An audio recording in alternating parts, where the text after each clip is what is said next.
बिस्मिल्लाहिर्रहमानिर्रहीम। अस्सलाम वालेकुम। प्रोग्राम सवाल जवाब के साथ मैं हूं शहजादा उस्मान ताहिर। नाज़रीन हम मुल्क की सूरत हाल पर बात करने के लिए आज हमने अपने प्रोग्राम में दावत दी है कनाडा से चेयरमैन मुस्लिम लीग नून नजीब भट्ट साहब को, और यूके से हमारे साथ होंगे तर्जमान मुस्लिम लीग नून यूके चौधरी इकबाल सिद्धू साहब, जो कि हमें थोड़ी देर में ज्वाइन करेंगे। वेलकम टू शो सर, आपका बहुत शुक्रिया भट्ट साहब, आपने अपना कीमती वक्त दिया। जी शुक्रिया शहजाद साहब, thank you very much having me on your show. माशाल्लाह भट्ट साहब, आपकी मोहब्बत का शुक्रिया। भट्ट साहब, सबसे पहले तो ये फरमाइएगा कि बजौड़ के अंदर जो बम धमाका हुआ है, तकरीबन 50 से ऊपर जो है वो लोग शहीद हो गए हैं, तो सर क्या देख रहे हैं आप, पाकिस्तान के हालात किस तरफ जा रहे हैं सर? शहजाद साहब, बड़ा ही अफसोसनाक वाकया है। देखें, एक पॉलिटिकल एक्टिविटीज जो कि दुनिया भर में होती हैं, ना जाने पाकिस्तान में ऐसा क्यों होता कि कहीं भी कोई प्रोग्राम हो, पॉलिटिकल एक्टिविटी से इसको क्या जोड़ें, जुम्मे की नमाज हो, मुहर्रम हो, ऐसे एक्स्ट्रा मेजर्स भी हम लेते हैं, उसके बावजूद ये ऐसे अंधुनाक और अफसोसनाक वाकयात जन्म ले लेते हैं। बहुत अफसोस की बात है, और ये कमजोरी है हुकूमत की। हम एक दूसरे पर डाल देते हैं दाश के ऊपर है या बैरूनी हाथ है। ये क्या बकवास है, ये सब हमारी अपनी कमजोरी है। सॉरी टू मतलब मुझे गुस्सा चढ़ गया थोड़ा सा। ये हो रहा है भाई साहब, ये नहीं, जिनकी ये ड्यूटी है, they should look after that और the hell they are doing. It's not sir आप इसको हुकूमत की कमजोरी समझते हैं सर? तो इसको क्या, ये मेरी कमजोरी है? झंडे वाली गाड़ी में क्या आया फिरता हूँ? हुकूमत की कमजोरी और किसकी कमजोरी है? उन्हीं का ये काम है लुक आफ्टर करना। भाई वो खुद तो फूल की मानद है, ऐसे है जैसे फूल है। उनके पाँव में कांटा भी चुभ जाए तो वो पता नहीं क्या हो जाता है। डॉक्टर दुनिया भर से आ जाते हैं। उधर देखें बच्चियों के साथ किया हो रहा है, पता नहीं, आपने आगे जाकर पूछना होगा कुछ ना कुछ, मुझे पता ही है। भाई हम तो कांटे हैं जी। शर्म आनी चाहिए उन्हें। ऐसी बातों पे तो लोग रिजाइन कर देते हैं, जो भी सिक्योरिटी के इदारे हैं, उनके सामने हम जबान नहीं खोलते। ठीक हो गया। बस अब ये जरा फरमाइएगा कि जैसे आपने जिक्र भी अभी किया है कि इस्लामिया यूनिवर्सिटी बावलनगर के अंदर जिस तरह बावलपुर में जिस तरह 5500 के करीब बच्चियों की नाजेबा वीडियोस बनाई गई, और हम देख रहे हैं कि तारक बशीर चीमा साहब का बेटा भी उसमें नाम सामने आ रहा था, लेकिन अब उन्होंने प्रेस कॉन्फ्रेंस की है। ऐसे लग रहा है कि जराए भी बता रहे हैं कि हुकूमती दबाव है उनके ऊपर, जिस वजह से जो है ना इस केस को दबाया जा रहा है। तो इस पर क्या कहेंगे सर आप? देखें, अगेन बहुत ही शर्मनाक बात है। हम सिर्फ अपनी माँ को, अपनी बहन को, अपनी बेटी को और अपनी बीवी को एक हुर्मत वाला जो ताल्लुक है, जो रिश्ता है, उससे कायम करते हैं। उसके बाद दुनिया भर की जो ऐसी दूसरी खवातीन हैं जी, उनको तो हम एक बाजारी जिन्स समझते हैं। तो जुबान से कह देना कि मैं मुसलमान हूं काफी नहीं है, ये हमें सजा मिल रही है। भाई देखें, आपको भी पता है शहजाद साहब, जिस मुल्क जिससे भी पूछ लो, अब तो हम तो भूल भी चुके हैं पाकिस्तान का मतलब क्या वो था। ला इलाहा इल्लल्लाह था, है नहीं। शर्म आनी चाहिए यार, ये क्या बात है, क्या बेहुदा हरकत है यार। जब वहां पे जो पोस्टिंग होगी वो सिफारिश में होंगी, और दाखिले भी मेरिट पे नहीं होंगे। चलो वो तो बात की बात है, जो जिसका दाखिला हो गया सो हो गया। तो फिर वो उन्होंने ऐसे काम करने हैं। वो एक इस बात पे ही क्या, मुझे शर्म आ रही है मैं बात करते हुए। ये प्रोग्राम मेरी फैमिली भी देखती है, आपकी फैमिली मेरी फैमिली की तरह, पाकिस्तान की बहनें हैं, मेरी बेटियां, वो भी देखेंगे तो सप्लाई करती हैं। एक वो तारक चीमा साहब के बेटे का नाम आ गया, मुझे नहीं पता मैं थोड़ी, मुझे लगवाना वहां पे आइए, फिर मैं देखता हूँ कि तारक चीमा के कौन है। मेरे मेरे मुझे क्या पता कि मैं उसको क्यों कहूँ, मुझे क्या इल्म है। तारक चीमे के बेटे का नाम आ गया, हर शख्स ही, और इस घर में जो कहते हैं ना कि हर घर से भुट्टो निकलेगा, हर शख्स ही तारक चीमा के कि बेटे का नाम को छोड़े यार, उसके बेटे का क्यों नाम ले। बेगैरत लोग और इस्लाम से दूर, वो जो कह रहे थे कि हमने मुल्क किस लिए हासिल किया, तो शर्म आनी चाहिए। आज तक क्या उन्होंने वो कवानीन लागू कर दिए? नहीं किया ना, तो भुगतेंगे ना। बुरी बात है भाई, जिनकी ड्यूटी है उनको पूछेंगे। जो कमिश्नर उधर का, वो तो एंजॉय करते हैं अपनी सीटें। फंक्शनली नालायक लोग हैं। तो आप समझते हैं सर कि इसके ऊपर इस केस का कुछ बनेगा? उसके साथ साथ लाहौर यूनिवर्सिटी की भी स्कैंडल सामने आने शुरू हो गए, तो हमारे तालीमी इदारों के अंदर ये काम, इसकी रोकथाम के लिए हुकूमत को क्या करना होगा? क्या समझते हैं आप इसमें? जो हमारे मर्द हजरात हैं उनका भी, उनके ऊपर भी ब्लेम नहीं जाता बट साहब? शहजाद साहब, जो लोग ऐसे काम करते हैं वो करते रहेंगे। इंसाफ वाले जो इदारे हैं वो अपना अदालतों का जो निज़ाम है वो बेहतर करें। जब अदालतों में इंसाफ नहीं मिलेगा तो ये काम होते रहेंगे। ये हो रहे हैं, ये कभी बंद नहीं होंगे। पता आपको वो जो बंदियाल है चीफ जस्टिस साहब, उसका मैं नाम दे रहा हूं, कौन बंदा है जी? भाईजान, ये वो हस्ती है कि इसका जो बाप है ना, उसने वो जो बंदियाल है ना दूसरा जो पीटीआई में है, उसने, मैं क्या मैं चाहूं यार, मुझे किसी की इसमें बहरहाल, वो हमारी जो फिल्मी अदाकारा थी बेचारी, में नाम नहीं लेता, सुना है मैंने ये बात कि उसके घर में पता नहीं डाका डाला था, या मैं वो बात कहना नहीं चाहता, पता नहीं क्या किया था उसके बच्चे के सामने। तो इसके बाप ने उसको बचाया था जी। और वो बेटा बहरहाल एक दूसरी सियासी जमात में है जी।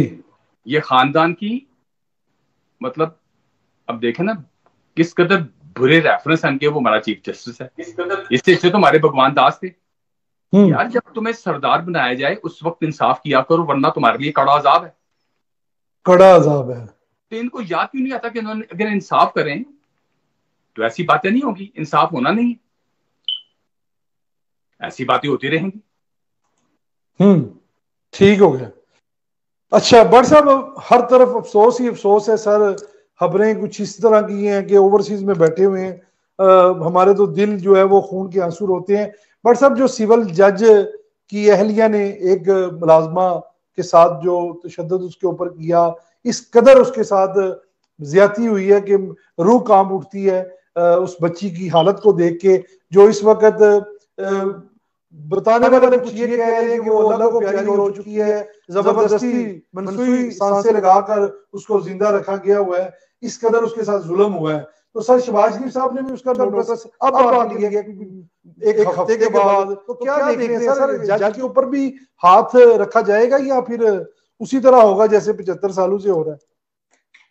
देखें जी, आप शहबाज साहब का नाम ना लें जी। कहते कि हम हुए तुम हुए के मीर हुए, उसकी जुल्फ के सब असीर हुए। बात यही शायद कि इस हमाम में सब नंगे हैं। देखिए क्या हुक्मरानों को ये नहीं पता कि 14 साल की बच्ची पहले काम कैसे कर सकती है किसी के घर में जाके, उसके बाद वो भी किसी जो भी मजिस्ट्रेट है या जज है, शर्म आनी चाहिए। किताबें रट के आ गया, जज बना बैठा है, 14 साल की बच्ची को काम कर रहा है, उसको तो हमेशा के लिए सस्पेंड हो जाना चाहिए। वो तो उसको तो लॉ की प्रैक्टिस की इजाजत नहीं होनी चाहिए, लेकिन वो सब कुछ करेगा। सर बट साहब, उसके साथ दूसरी तरफ जो हमारे इस अदलिया का अलमिया देखे, हमारे लिए बड़ी रिस्पेक्टेबल अदारा है, लेकिन जब बात कोई सामने आती है तो फिर करनी पड़ती है कि लाहौर के एक मोहतरम जज है, उन्होंने उसकी अहलिया को 2 अगस्त तक जो है वो बेल दी हुई है। तो सर ऐसे केसेस के ऊपर इस तरह होता है कि एक जज की अहलिया किसी को मार दे और दूसरा जज जो है वो उसको बेल दे दे, 2 जमानत दे दे, मतलब 2 अगस्त तक, और आगे से वो मफरूर हो जाए। जब तक मजदूर की बेटी का जो दुपट्टा है उसकी इज्जत हाकम की बेटी के दुपट्टे जैसे नहीं होगी तो ऐसा होता रहेगा। ये कहने से कि हम रियासत मदीना कायम करेंगे, रियासत मदीना नहीं बन सकती। अमली तौर पे कुछ करना होगा, और हम बेवकूफ हैं सब अवाम। मतलब कि बार बार बार बार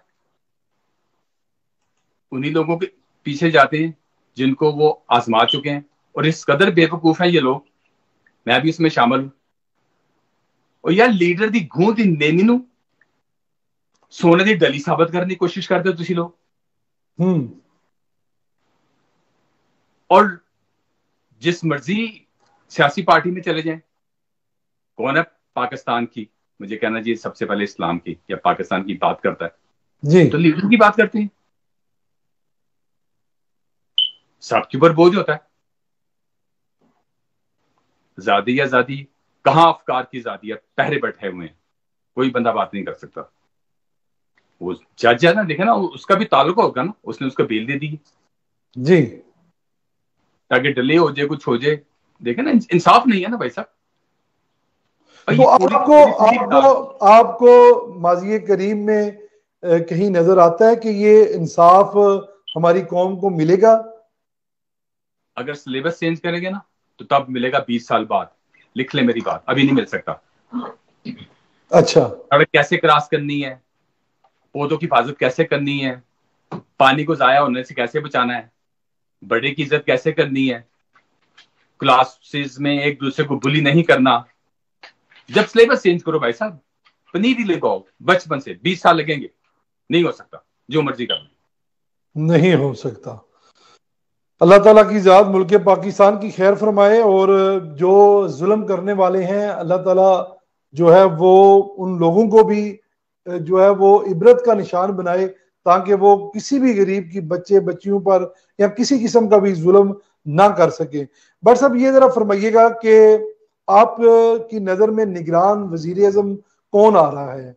मुस्लिम लीग नून की तरफ से इसहाक डार साहब का चंद दिन से नाम गर्दिश कर रहा था, लेकिन मुस्लिम लीग नून के अंदर से ही और पीपल्स पार्टी की तरफ से जब तनकीद का सामना, तनकीद मतलब उन्होंने इस बात को रद्द किया कि हमने कोई नाम नहीं दिया, और ये पीपल्स पार्टी की तरफ से कहा गया कि वो एक प्रोपोगंडा है, वो कोई नाम नहीं आया। आज ये सुनने में आ रहा है कि 5 नाम जो है वो उन्होंने फाइल में बंद कर दिए हैं। तो आप क्या समझते हैं कौन निगरान वजीर आजम पाकिस्तान आ रहा है? पहली बात तो ये है, शहजाद साहब इतनी अहम जगहों पे लोग बैठे हुए हैं, ऐसी बात कहते क्यों है जिसको जिसके ऊपर वो मतलब स्टैंड ही ले सकते या जिसको बाद में कैरी नहीं कर सकते? क्यों कहते हैं ऐसी बात? मजाक बना रखा है यार। अब जाहिर है एक सेटअप है, ये भी एक ड्रामा है यार। सिटिंग प्राइम मिनिस्टर क्यों नहीं? अब मैं दूसरी बहस में नहीं जाना चाहता, उल्लू जनरल सिटिंग प्राइम मिनिस्टर क्यों नहीं जनाब इलेक्शन करवा सकता? लोगों को उसके ऊपर एतबार ही नहीं है यार। देखना चाहिए यार, कितने शर्म की बात है। जो भी सिटिंग होता है और यार उस वक्त चले, ये तो एक आईनी तौर पर इजाजत है कि आप निगरान सेटअप लेकर आए। तो सर अगर निगरान सेटअप आते हैं तो वो 5 नाम क्या लगता है आपको? कोई रिटायर्ड जज होगा, कोई आर्मी ऑफिसर होगा, कोई सियासतदान होगा, कोई ब्यूरोक्रेट?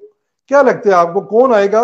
और साथ में ये भी ऐड कर लें, क्या ये आपको लगता है कि 90 दिन के अंदर इलेक्शन करवा पाएंगे, या इसी तरह जिस तरह अभी पंजाब में और केपीके में निगरान हुकूमतें चल रही हैं, 3 महीने गुजरे हुए भी महीने हो गए, तो इसी तरह ये मामला चलेंगे? देखिए शहजाद साहब, वो भी लाल ही होएगा। अच्छा। पूछा 10 ताड़ा लीडर केड़ा है, उन्हें कहा जिदी कांड ते हथ रखेगा वो भी लीडर है। वो भी कोई काली भेड़ी होगी, मैं माफी चाहता हूं। मुझे दो ना जरा 90 डेज, देखो इनको मैं धुएं निकाल दूं, सीधा कर दूं इन्हें, कुछ नहीं होगा भाई साहब। इसहाक डार साहब, इस बात ये कि इसहाक मर गया। आप नहीं समझते कि इसहाक डार साहब अगर आ जाते हैं तो ज्यादा बेटर है? मतलब हमारे जो है वो इकोनॉमी के लिए भी, और जिस तरह के मामला चल रहे हैं मुल्क में। इसहाक डार साहब शरीफ आदमी है, वो नहीं आएंगे। उन्हें कहेंगे भी तो वो नहीं आएंगे। जो कि इसमें देखना, इसमें ज़रदारी, रिश्तेदारी, खानदारी, ताल्लुकदारी, ये चीजों से इसहाक डार साहब दूर रहते हैं। दरवेश आदमी है बाबा, वो नहीं आएंगे, नहीं। इसहाक डार साहब नहीं आएंगे, आपका कहना है वो नहीं आएंगे, वो अच्छा बट साहब आपको चले ठीक हो गया, इसहाक डार साहब नहीं आएंगे, जो भी आएगा आपके बकौल वो उसी डगर पर चलेगा जिस तरह पंजाब और केपीके में हो रहा है, कि मतलब खतरा नजर आ रहा है आपको कि ये हुकूमत जो है निगरान 90 दिन के लिए नहीं होगी, ये साल के लिए भी हो सकती है, आपका कहना ये है। वक्त आता है तो देखते हैं। सर ये जरा फरमा दें कि क्या निगरान हुकूमत अगर मुस्लिम लीग नून और पीपल्स पार्टी अपना कैंडिडेट निगरान वजीर आजम ले आती है, तो दूसरी पॉलिटिकल पार्टीज जो हैं वो क्या मानेगी इलेक्शन को, जो अभी होंगे इलेक्शन? आपको नहीं लगता वो इलेक्शन मुतनाज़ा हो जाएगा सर? तो ऐसी कौन सी नई बात होगी? पाकिस्तान में कौन सा इलेक्शन है जो मुतनाज़ा नहीं हुआ? अच्छा, तो ना भी माने, जिन्होंने हुकूमत करनी है उन्होंने करनी है। देखें, इलेक्शन का तरीकाकार तो है, पार्टियों के अपने तरीकाकार बिल्कुल गलत है। अच्छा, इन्हें चाहिए ऐसा कानून क्यों नहीं बनाते कि कोई भी जो पार्टी है वो 5% मैक्सिमम 5% से ज्यादा किसी बंदे को नॉमिनेट ही नहीं कर सकती जनाब। कोई भी पार्टी हो, जो भी हेड है, बस उसने 100 सीट आने से 5 बंदे पास नॉमिनेट कर सकता है, बाकी 95% उनकी नॉमिनेशन उसका अब जो पार्टी के इलेक्शन होते हैं वो कराए जाए। बंदे अच्छा, अपनी पार्टी के इंटर इलेक्शन कराएं, जो बंदे हैं वो जीत के आए।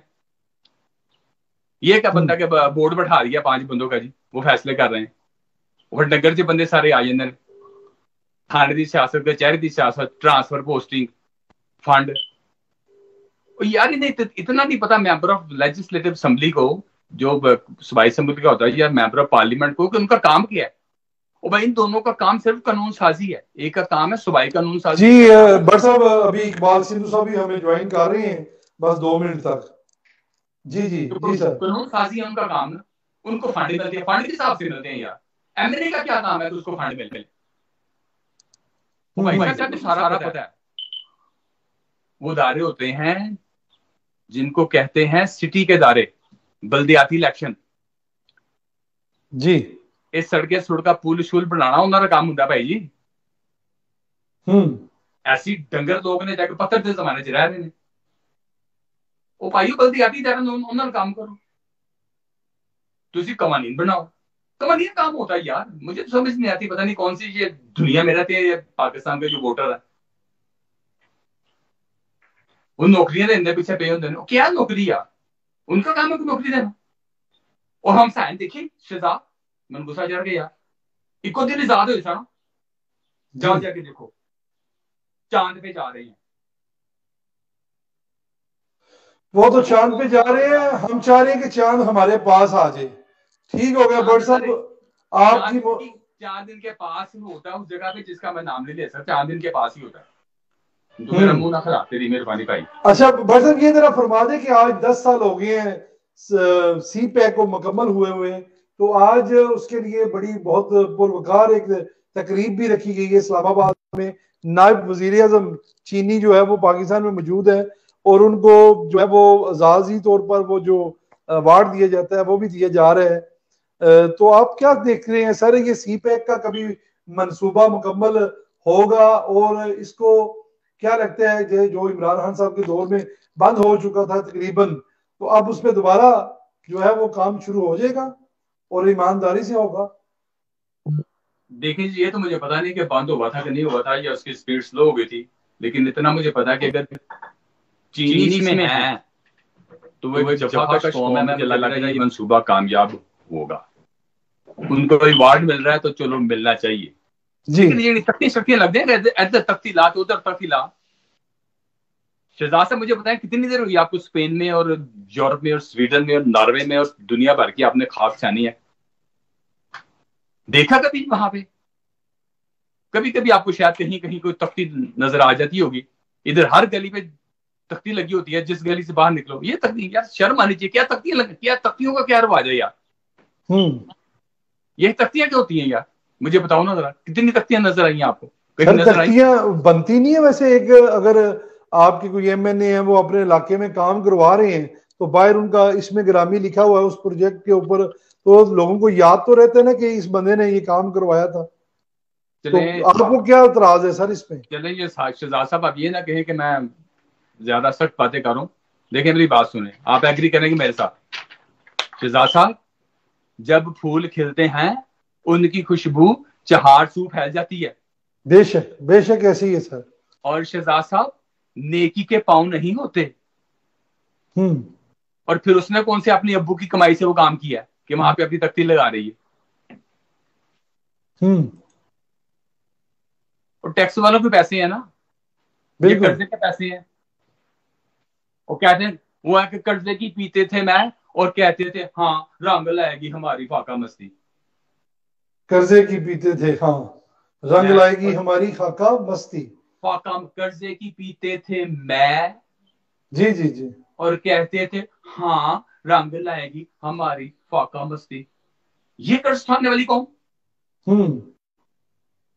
जिनका दस्तूर कर्ज है, और कर्ज के किसे सारी दुनिया में। चले भट्ट साहब, कर्ज का आप जिक्र कर रहे हैं, जरा इस पे भी ओवरसीज अपने बहन भाइयों को थोड़ी सी रोशनी डाल दें इसके ऊपर कि आईएमएफ की अब जो पाकिस्तान में सूरत हाल है, आईएमएफ के साथ आपका मुआहदा हो गया, आपको वहां से भी कर्जा आ गया, चाइना ने भी आपको दे दिया, सऊदी अरब ने भी आपको दे दिया, रूस ने आपको सस्ता तेल दे दिया जिसके आप तराने गाते रहे, उसके बाद एलएलजी जो गैस है वो भी आपकी आ गई। ये सारी चीजें आपके पास आ गई हैं, लेकिन महंगाई जो है वो तो दिन ब दिन जो है वो बॉर्डर क्रॉस कर रही है। एक हफ्ते के दौरान 3.73% महंगाई बढ़ी है और 20 खाने पीने की ऐसी अशिया जो रोजमर्रा की हैं वो उनकी कीमतें आसमानों को छू रही हैं। तो सर ये सारे काम हो गए हैं, अब महंगाई कम क्यों नहीं हो रही, इसकी क्या वजह है सर? यार शहजाद भाई, बिल्कुल सादी सी बात है कि जिन्होंने कर्ज दिया है उन्होंने कहा है भाईजान आपने इसको वापस कैसे करना, लौटाना कैसे है। उन्होंने लौटाने का बंदोबस्त सोचो ऐसे किया, फौरन उन्होंने कहा जी हम ऐसे उसे नहीं करेंगे। आप इसके ऊपर ये करें, आप इसके ऊपर ये करें, ये करें, ये करें, एक्स्ट्रा ये इनकम आएगी, महंगाई होगी। ज़ाहिर है जब उसके ऊपर टैक्स लगाएंगे तो महंगाई होगी, तो फिर हमारे पैसे वापस करेंगे। उन्होंने कहा जी ठीक है जी। जबकि हम साया मुल्क इंडिया में अभी उधर खुराक की कमी होगी, कोई सैलाब वगैरह आ गए, सब कुछ हो गए, उधर लोग चावल ज्यादा खाते हैं। उन्होंने चावल की एक्सपोर्ट बंद कर दी है। उन्होंने कहा जी चावल बाहर नहीं जाएगा। इंडिया से चावल रुल गया आजकल। पता कितने पैसे वो बनाते हैं? सिर्फ चावल की एक्सपोर्ट से इंडिया मिनिमम $8 बिलियन बनाता है जी। उन्होंने चावल की एक्सपोर्ट खत्म शुरू। उन्होंने कहा जी मुल्क से चावल का खाओ पियो जी, क्योंकि अकाउंट में $670 बिलियन हालांकि पड़े हुए हैं, चांद पे लोग जा रहे हैं। पता नहीं 17 से लेके $20 बिलियन उन्होंने चंद्रमा पे लगा दिए हैं जी। ओ भाई साहब, इकबाल पहले फरमा गए थे, मोहब्बत मुझे उन जवानों से है जो सितारों पे डालते हैं कमान। ओए जवान सारे तमन्ना पे बांधे ने, ओ पर फिल्मी सारे बांधनी शुरू कर दी उन्होंने। महंगाई तो होगी, किरदार को पूरा उसका स्केड्यूल देखा है शहजाद साहब के ऐसे ऐसे इन चीजों पे करेंगे तो ठीक है, ठीक हो गया। देखें तो बट साहब लेकिन फिर आप क्यों दावे करते रहे हैं, क्यों कौम को बेवकूफ आप बनाते रहे हैं सर कि ये इमरान खान जो है ये मुल्क को डिफॉल्ट करने जा रहा है, अगर हुकूमत ना ली तो इसने तबाह करके रख देनी है हर एक चीज। तो अब आप जो है मतलब आप कह रहे हैं कंट्रोल नहीं हो रही। देखें जी वालेकुम सलाम शहजाद साहब, एक इमरान पे ये बात हमें ज्वाइन कर ली है। हाँ जी शहजाद, मेरी मुझे बात मुकम्मल करना। अस्सलाम वालेकुम आजम, अच्छी बात आपने की है, जरा बात सुने शहजाद साहब। जी जी जी जी। एक इमरान के ऊपर ये बात मौकूफ नहीं है, ये मीडिया जो है ना ये इलेक्शन का नारा ना लगाए। अगर जिसमें हिम्मत है वो ये भी बताए कि इमरान से पहले कौन था, जी जी, उसका भी जिक्र करे, और उससे पहले कौन था, और उससे पहले कौन था, और उससे पहले कौन था। वो जो ब्यूरोक्रेट है, क्या उनका नाम लेते हुए हमारे पास चलते हैं? इमरान इमरान इमरान तो था, इमरान जैसे बेशुमार, और अपनी दुआओं पर भी गौर करें। इमरान को जितना आप दबा रहे हैं, जी मैं समझता हूं उसकी जो हरकतें हैं उससे कम दबा रहे हैं, लेकिन जो उससे पहले थे वो कोई इमरान से कम नहीं थे। उसको पूछ यार, ये आग लग गई घर में, मेरी बात सुनो, चलो आप आग बुझानी है, मैं कहता हूं कि इस बात को भी देखना पड़ेगा कि आग लगाई किसने, जी उसको लेके कौन आया।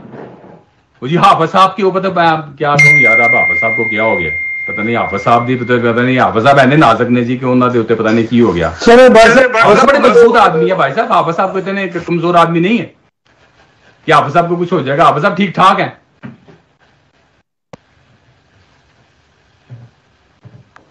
क्या बात करते हैं यार ये लोग, इमरान इमरान लगाई हुई है, इमरान से पहले वालों को भी बूथियां देखो जिन्होंने मतलब मैं इस हाल च पहुंचाता कि हमसाए ताड़े मैं बार बार कहा जे चांते जा रहे थे तुसी जमीन दोज हो गए हो। जी भाईजान बताएं, वो भाईजान क्या है, हमसे बात करें बात। आप आपकी आवाज नहीं आ पा रही, बच्चे भी है वो बात नहीं बता रहे आगे बढ़ाने।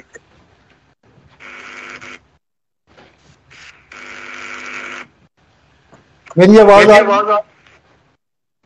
अभी थोड़ी देर के लिए आई थी, चलेगी है, बाकी मेहमानों की नहीं आ रही है। मेरी आवाज नहीं आ रही आपको सर? आपकी आवाज आती है ना, अच्छा इको आ रही है। और बट साहब आपकी तस्वीर नहीं आ रही है अभी। तस्वीर को छोड़े, मेरी आवाज ही पहचान है। जी बिल्कुल।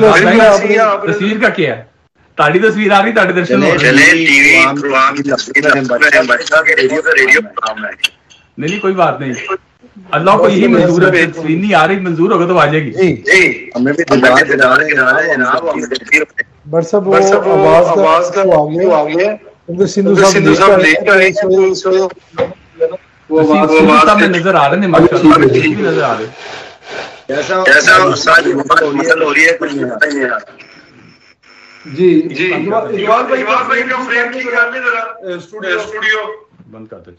चले जी भट्ट साहब जी भाई, आपका बहुत शुक्रिया, आपने कीमती वक्त दिया, आपने भी जाना था, तो इकबाल साहब हमारे साथ, तो इंशाल्लाह एक बार भाई से बात करते हैं, तो फिर इंशाल्लाह ताला आपसे जल्दी मुलाकात होगी। अल्लाह ने के बाद आपका बहुत शुक्रिया जी, इजाजत मुझसे, अल्लाह हाफिज। अब मैं और इकबाल साहब इंशाल्लाह आपस में बात करते हैं। आपका बहुत शुक्रिया। करें जी इंशाल्लाह, सबको सलाम, अल्लाह हाफिज। अल्लाह हाफिज। जी इकबाल साहब आपको मेरी तस्वीर आ रही है? तस्वीर आ रही है, आवाज आ रही है, आवाज अभी मेरे ख्याल से ठीक हो गई है। अभी ठीक आ रही है आपको आवाज? थोड़ी सी बेहतर है जी। हाँ जी अभी माशाल्लाह तस्वीर भी आ रही है सर आपको? तस्वीर आपकी आ रही है पर स्टिल हुई है। अच्छा स्टिल हुई है। चलिए जी अभी वो बैकग्राउंड है जी, मेरी तस्वीर स्टिल हुई है। स्टूडियो जरा चेक कीजिएगा, कोई टेक्निकल प्रॉब्लम है मेरे ख्याल से। मैं दोबारा लॉगिन करूं इसमें? आप मेरे ख्याल से दोबारा कर लें।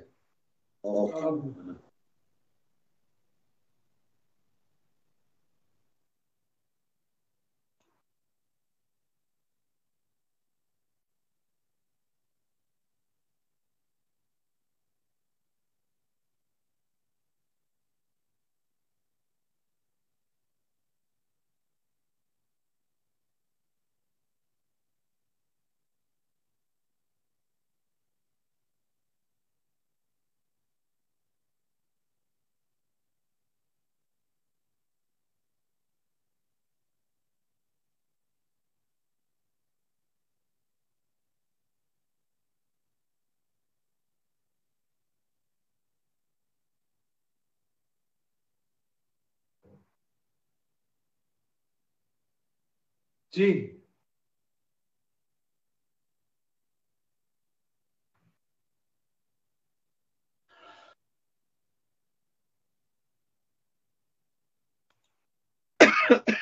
जी जवाब भाई अस्सलाम वालेकुम।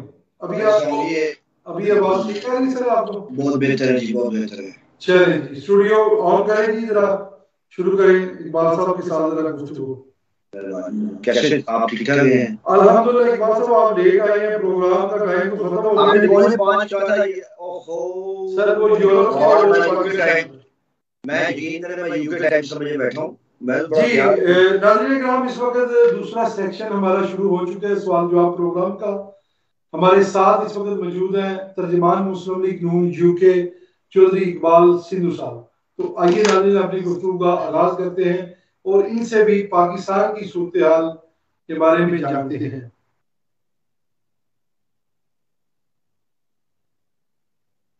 जी शहर साहब बहुत शुक्रिया, आपने एक जनरल सा क्वेश्चन हमारे सामने रख दिया है।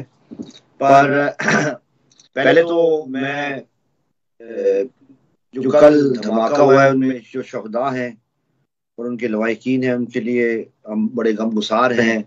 ये बहुत बड़ा एक नुकसान हुआ और बड़ी ये ज्यादती है, दहशतगर्दी का एक एलिमेंट जो है वो दोबारा एक्टिव हो रहा है। और इस बात के हवाले से हमें अपने कान जो है वो खड़े रखने चाहिए और शहदा जो है अल्लाह ताला उनको जन्नत में आला मुकाम दे। सिर्फ गुजारिश ये है कि जो हालात हमें दिए गए थे, जो हालात छोड़े गए थे और जो फाइनेंशियल क्राइसिस में हमें छोड़ा गया था IMF के हवाले से, अल्लाह की मेहरबानी से और डार साहब की शबाना रोज मेहनत की वजह से और अपनी लगन की वजह से ये मुल्क जो है इन क्राइसिस से बाहर निकल रहा है। जी गुजारिश ये है कि जब तक आपके फाइनेंसेस ठीक नहीं होंगे या आपके रेट्स ठीक नहीं होंगे, आपके करेंसी रेट्स ठीक नहीं होंगे तो ट्रेड जो है वो करना ज़रा मुश्किल हो जाता है, आपकी बाइंग पावर कम हो जाती है। तो मैं समझता हूँ कि मुल्क अपने सही डायरेक्शन में चल रहा है और उम्मीद है कि हम सब की ख्वाहिश भी है, हम सब की, कोई किसी भी पार्टी से हो, हम तारकीन वतन है, हम चाहते हैं कि हमारा मुल्क तरक्की करे और हम उसको देखें और हमें खुशी हो।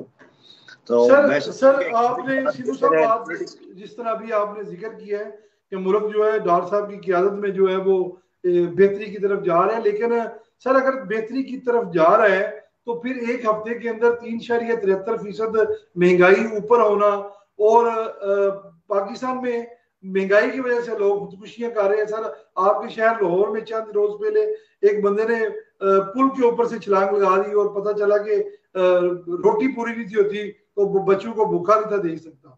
तो सर आप कह रहे हैं कि हालात बड़ा अफसोसनाक ये वाकयात हैं। और ये पिछले महीने यहाँ लंदन में A406 एक रोड है जो लोग जानते हैं, वो सुन रहे होंगे, वहां से भी एक शख्स टर्किश था, उसने भी अपने गले से फंदा लगा के सड़क के पीछे दरमियान फांसी ले ली। ऐसे हालात तो वाकयात मैं समझता हूँ कि बहुत अफसोसनाक हैं और ऐसा नहीं होना चाहिए। पर आप देखें कि हालात खराब कितने थे और उसकी जो सिमत है वो दुरुस्त है और उसकी बेहतरी की तरफ जा रहे हैं। उसके दौरान ये वाकयात नहायत अफसोसनाक है। मैं समझता हूँ कि हुकूमत जो है वो इस तरफ तवज्जो दे और जो गरीब लोग हैं जिनका मामलात रोजगार जो है वो नहीं है, उनके लिए कोई ना कोई वसाइल जो है, कोई ना कोई उनके लिए स्कीम जो है वो प्रोवाइड करे। इनकी जिम्मेदारी है। चले अल्लाह ताला की ज़ात करे कि हुकूमत को भी ख्याल है। सर आज CPEC को 10 साल मुकम्मल हो गए हैं। इस्लामाबाद के अंदर बहुत आलीशान एक तकरीब सजाई गई है जिसमें नायब वजीर आजम चीनी साहब आए हैं।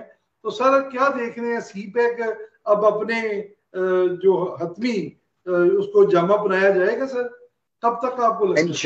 इंशाल्लाह मैं समझता हूँ कि चाइना के साथ, चाइना जो है वो एक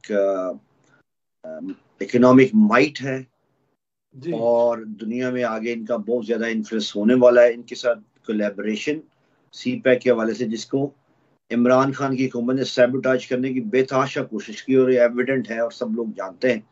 वो आप सब लोगों को मुबारक हो कि माशाल्लाह इट्स ऑन ट्रैक। हमारे मुल्क की बका, हमारे मुल्क की तरक्की के लिए चाइना के साथ इलाक बहुत जरूरी है। हम माजी में भी हम उधर अमेरिका जाके इलाक कर लिया, हमने यहाँ रशिया से इलाक नहीं किया। तो अब मैं समझता हूँ ये एक बेहतर फैसला, ये एक कौमी फैसला है, इसमें किसी को एतराज नहीं होना चाहिए किसी भी पार्टी में। और जिन लोगों ने इसको सैबोटाज करने की कोशिश की उनकी अकाउंटेबिलिटी भी बहुत मैं समझता जरूरी है। ये खुशी का दिन है। और अब मैं नहीं समझता कि कोई चीज पाकिस्तान को आगे तरक्की करने से रोक सकती है। हमारे पार्टनर्स बहुत स्ट्रांग हैं। चलिए ठीक हो गया सर, और अल्लाह हमें करे, खुद अल्लाह करे हिम्मत करनी होगी और ठीक फैसले करने होंगे। सर ठीक हो गया सर। बावलपुर यूनिवर्सिटी, जो इस्लामिया यूनिवर्सिटी में जुल्म की दास्तान सामने आई है सर, 5500 के करीब बच्चियों के साथ जो ज्यादती हुई है, नाजेबा वीडियोस आई हैं। उसके बाद तारक बशीर चीमा साहब के बेटे का नाम आया और उन्होंने प्रेस कॉन्फ्रेंस आप कर दी है। तो सर ये केस दबाया जा रहा है हर तरफ से, तो आप इस पर क्या कहेंगे? देखिए, जो ऐसा बहुत वेरी इंपॉर्टेंट क्वेश्चन। असल में मैं सोशल साइंसेस का भी स्टूडेंट हूँ।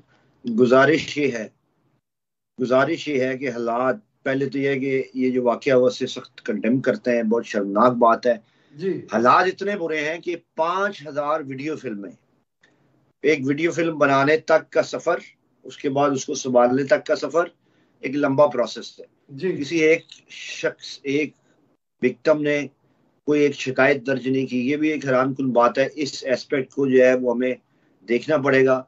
जो लोग ये फिल्में बना रहे थे वो इतने बड़े गुंडे थे, इतने बड़े वो जालिम लोग थे, क्योंकि 5000 अगर विलियम्स हैं तो इसका मतलब है जो स्टूडेंट वहां मौजूद हैं और जो यहाँ से चले गए हैं उनकी फिल्में भी मौजूद हैं। और आजकल लॉज हैं, बच्चियां जिनके साथ ज्यादती हो रही है वो सामने आ रही हैं और लोगों को कैफे किरदार, तब ये तो एक इत्तफाकिया एक मामला है। शर्मनाक बात है कि हमारे माशरे में की असल हकीकत हमारे सामने आती है, उस पर हम हैरान होते हैं। मैं समझता हूँ कि हमें हैरान नहीं होना चाहिए, हमें इसकी करेक्शन की तरफ जाना चाहिए और प्रॉपर सजा मिलनी चाहिए, चाहे वो किसी का भी बेटा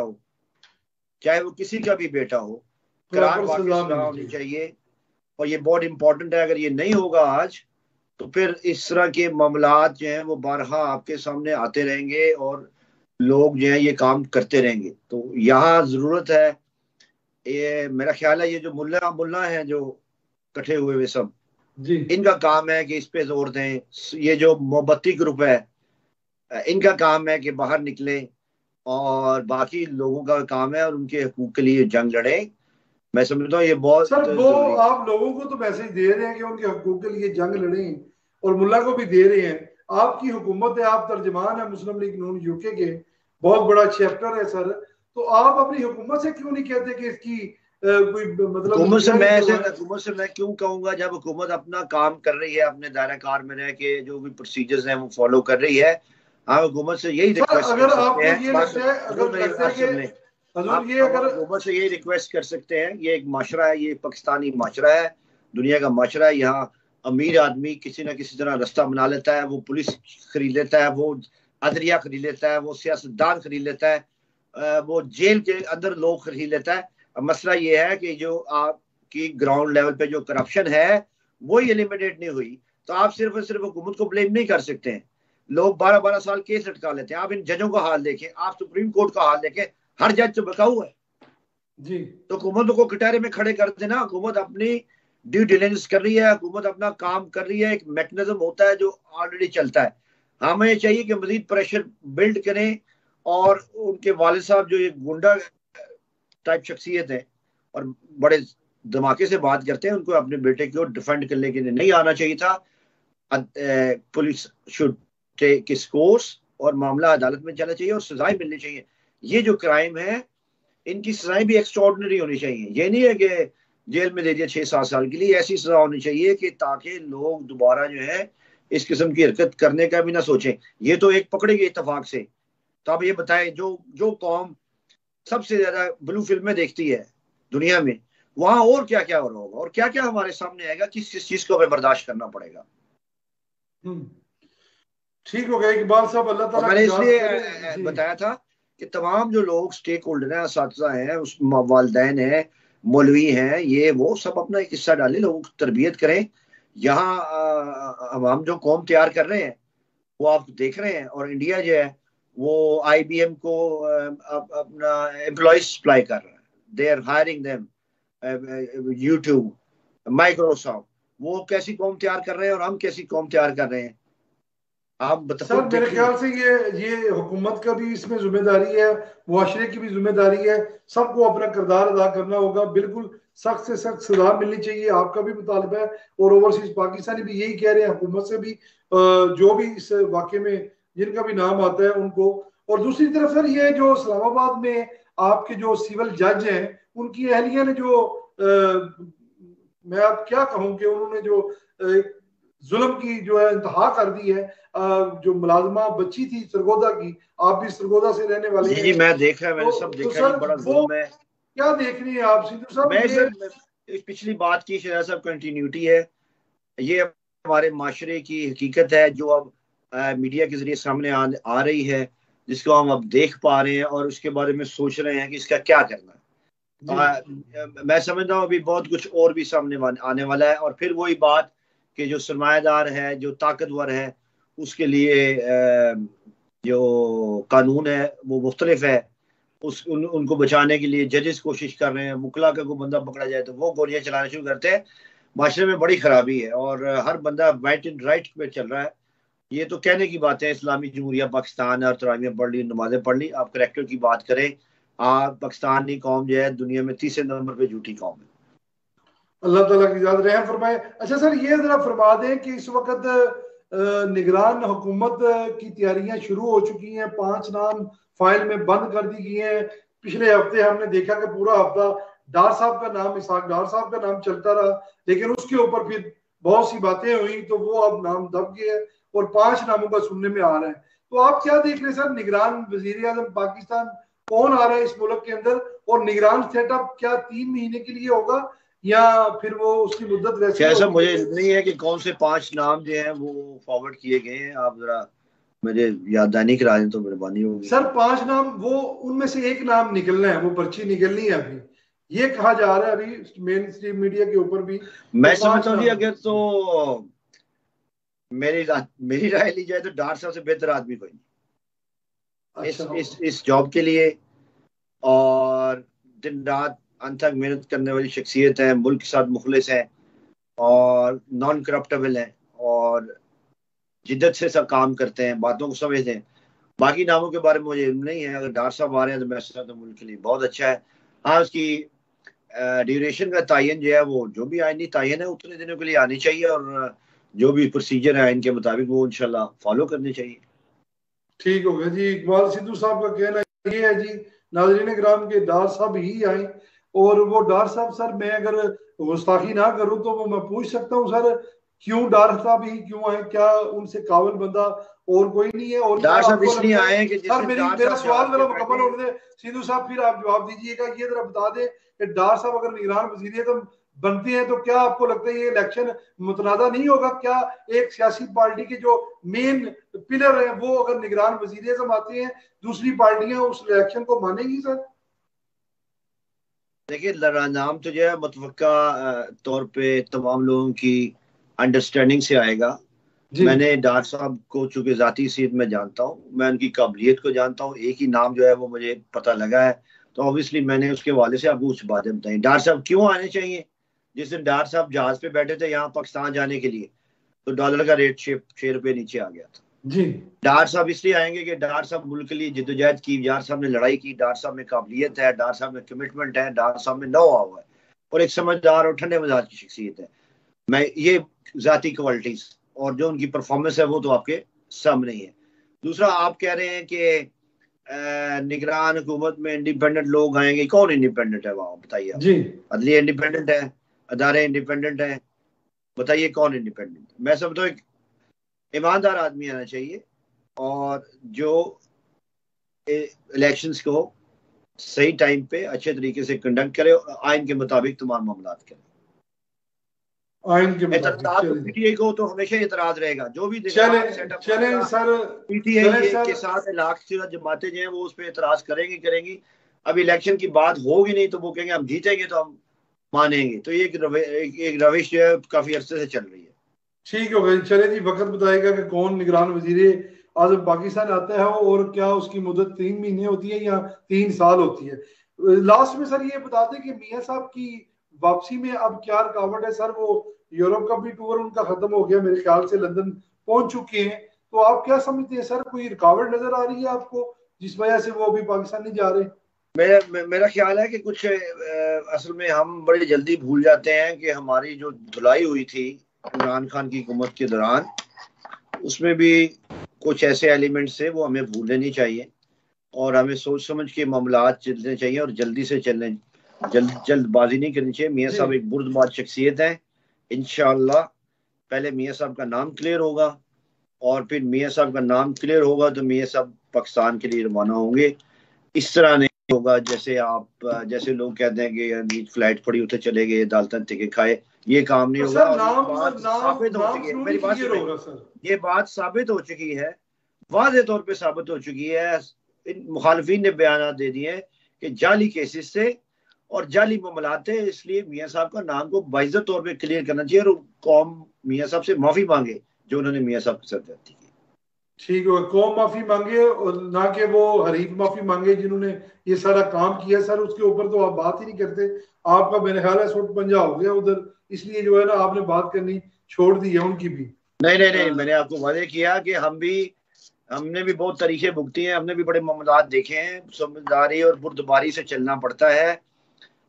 जितने भी स्टेक होल्डर हैं जो कि होने चाहिए आइन के मुताबिक या नहीं होने चाहिए, जो पावर ब्रोकर्स हैं, वो तमाम लोगों के अंडरस्टैंडिंग और बातचीत से मामलात चलते हैं। डिप्लोमेसी का दरवाजा कभी बंद नहीं होना चाहिए, सियासतदान को हमेशा बात करते रहना चाहिए।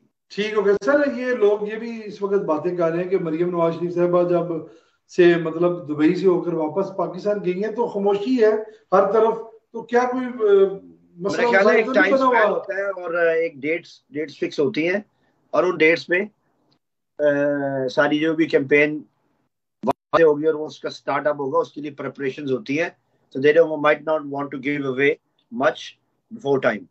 चले जी, अल्लाह पाक खैर रहा है। सिंह साहब लास्ट में अगर बताना चाहें, आप इस वक्त मुस्लिम लीग नून किस पोजीशन पे खड़ी है ओवरसीज के अंदर? आपकी तंजीमें डार साहब ने जो बनाई थी उसको 2 साल मुकम्मल हो चुके हैं और जो तंजीमें मुकम्मल हुई हैं, तो आप क्या देख रहे हैं जब से ये 2 साल की कारकर्दगी?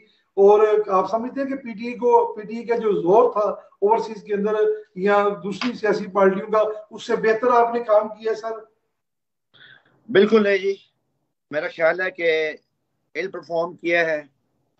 जिन भी लोगों को जिम्मेदारी मिली थी, क्योंकि वो लोग खुद भी सियासी नेचर के लोग नहीं हैं, जिनको जिम्मेदारी मिली थी दफ्तरी टाइप लोग हैं। और मैं ये जान के ये बात कर रहा हूँ कि ताकि वो सुने, गैर सियासी लोग हैं, उन्होंने इधर उधर से दफ्तरी लोग इकट्ठे कर लिए हैं।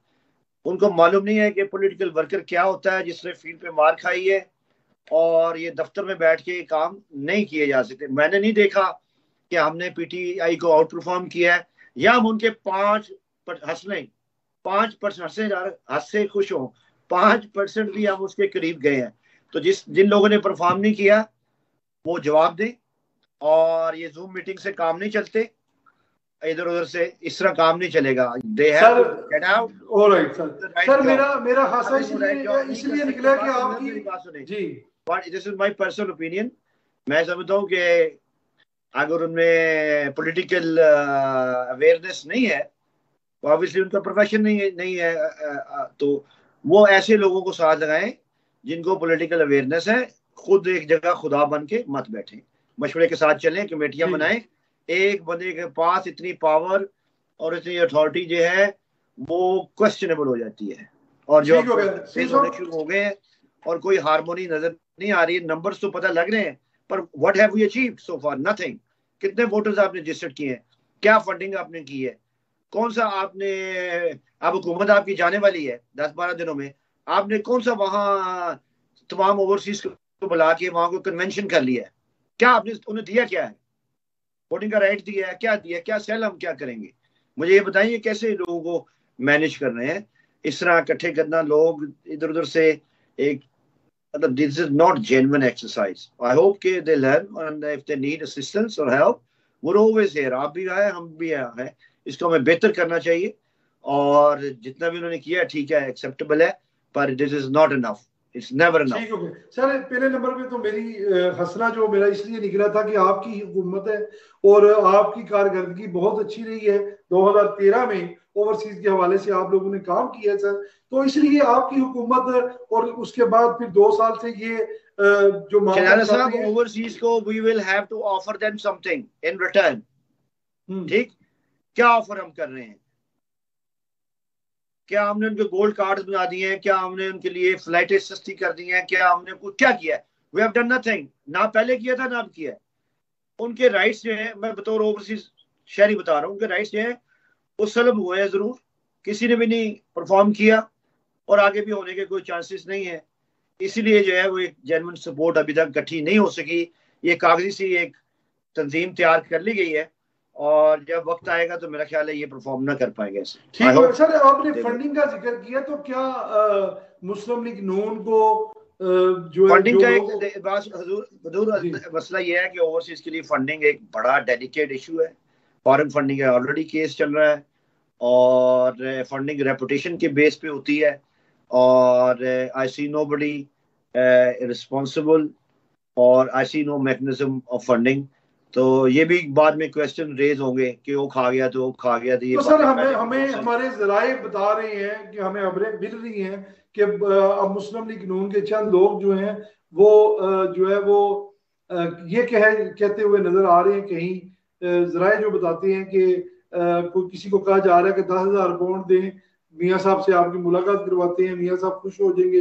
20,000 क्या मियाँ साहब को 10-20,000 इस तरह की बातें काफी लोग करते भी हैं और इस तरह की काफी लोग जो है ऑफर्स भी करते हैं। गंदे अंडे हर जगह मौजूद हैं और ऑब्वियसली ऐसी चीजें होती रहती हैं और वैसे यहाँ ऐसा काम पॉसिबल नहीं है। बहुत सारे लोग बैठे मियाँ साहब के आगे पीछे, समझदार लोग बैठे हैं, हमें मालूम है कि क्या हो रहा है, क्या हो रहा है, क्या ट्रांजेक्शन हो रही है, कौन लेता है कौन देता है, सब पता है। कोई इस गलतफहमी न रहे कि हमें इल्म नहीं है या मियाँ साहब को इल्म नहीं है कि क्या हो रहा है। और वैसे खामोश रहना अच्छी बात है। मेरे अर्ज ये है कि ऐसे जो लोग हैं उनको नेम एंड शेम किया जाए, जिनसे जो पैसे मांग रहा है उसका नाम लिया जाए और फिर उनकी इंक्वायरी होनी चाहिए इंटरनल पार्टी, और अगर ऐसा कोई इल्जाम साबित होता है तो उनको फिर उनकी जो भी सजा बनती है। बिल्कुल ऐसे। इकबाल सिंह साहब आपका बहुत शुक्रिया, आपने अपना कीमती वक्त मैं बात करना चाहता हूँ आप लोगों को बहुत बहुत मुबारक SM TV को। आप लोग बड़ी मेहनत कर रहे हैं, शब रोज मेहनत कर रहे हैं और परफॉर्म कर रहे हैं अब, और टीवी का नाम माशाल्लाह मशहूर होता जा रहा है और एक पॉपुलर एक टीवी इंशाल्लाह बनेगा और एक प्रॉपर मीडिया बनेगा इंशाल्लाह। Thank you so much sir, ये आपकी दुआएं, आपकी सरपरस्ती है। आप जैसे जितने भी ओवरसीज भाई हैं जो मोहब्बत प्यार करते हैं, इंशाल्लाह ताला इकबाल सिंह साहब दोबारा आपको तकलीफ देंगे, प्रोग्राम करेंगे। आज आप लेट आए हैं। नाज़रीन किराम, लास्ट में जो बात सिद्धू साहब ने की है ये समझने वाली बात है कि हम किसी भी पार्टी से हमारा ताल्लुक हो, लेकिन उससे पहले हम पाकिस्तानी हैं और सब ओवरसीज पाकिस्तानी हैं। बीइंग ओवरसीज पाकिस्तानी हमें देखना होगा कि जो पॉलिटिकल पार्टियां यहाँ ओवरसीज के अंदर काम कर रही हैं, उन्होंने ओवरसीज भाइयों के लिए, बहनों के लिए जो करोड़ों रुपए भेजते हैं उनके लिए क्या किया? ओवरसीज पाकिस्तानियों के, मुस्लिम लीगियों के, पीपल्स पार्टियों के जायदादों पे कब्जे हुए हैं, क्या किया अभी तक किसी ने? हम कैसे इन्वेस्टमेंट करें? वहां सिक्योर है हम? नहीं। बिल्कुल ऐसे ही इकबाल सिंह साहब, यही मसले मसाइल चल रहे हैं और इसीलिए मैंने ये बात की थी कि 2013 में जैसे OPC को बनाया गया और उसमें बहुत से लोगों की दाद रसी हुई है, इसी तरह उसके बाद कुछ हम देख रहे हैं कि लोग बातें तो बड़ी करते हैं, पीपल्स पार्टी भी कि हम ये कर देंगे, तरीके इंसाफ ने बड़े ख्वाब दिखाए, नून लीग भी ऐसी इसी वतीरे पर चल पड़ी है। लेकिन इंशाल्लाह ताला SM TV भाई साहब ओवरसीज पाकिस्तानी अपना किरदार अदा करते हैं और हमारा काम है विद इन पार्टी पार्लिमानी तरीके से इतराज़ात भी उठाएं और अपने इतराज़ात दाखिल भी करें। ये कोई बुरी बात नहीं है। जरूरी नहीं है कि हर दफा यस सर ही कर दी जाए और गलत को गलत ना कहा जाए, कहा जाना चाहिए और इसी तरह करेक्शन आगे होती है। हम पार्टी के भले की बात कर रहे हैं इंशाल्लाह ताला। बहुत शुक्रिया जी, अल्लाह ताला आपको सलामत रखे, आपका हामी नासर हो। अल्लाह ताला पाकिस्तान जिंदाबाद, पाक फौज जिंदाबाद, जमहूरियत पाइंदाबाद। अस्सलाम वालेकुम, अल्लाह हाफिज। नवाज शरीफ जिंदाबाद।